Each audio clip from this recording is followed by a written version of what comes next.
हामीले त्यहाँ चाहिँ तत्कालीन प्रधानमन्त्रीज्यू र गृहमन्त्रीज्यूलाई पनि छानबिनको दायरामा लिएर आएर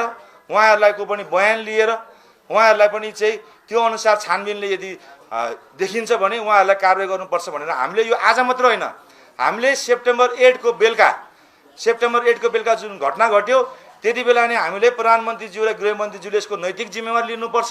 उहाँले राजीनामा दिनुपर्छ र शक्तिशाली छानबिन आयोग गठन गरेर यसको निकास दिनुपर्छ भनेर हामीले सेप्टेम्बर 8 को बेलुका पनि साँझ भनेका थियौँ भने अहिले पनि हाम्रो स्पष्ट धारणा छ त्यस विषयमा। एकैचोटि सबै ठाउँमा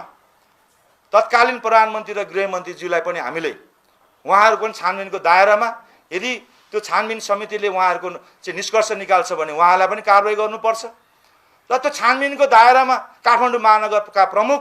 जसले सिंहदरबार जलाउनुपर्छ भनेर विद्यार्थीहरूको माझ युवाहरूको माझमा माइन्डसेटमा भर्ने काम गर्नुभएको छ, जसले त्यो सेप्टेम्बर 8 को आन्दोलनको आह्वान गरेर गर्ने काम गर्नुभएको छ र जसले म यो आन्दोलनको लिडर भनिरहनु भएको छ उहाँहरूले पनि कारबाहीको दायरामा छानबिनको दायरामा आउनुपर्छ भन्ने नेपाल विद्यार्थी सङ्घको ठहर हो।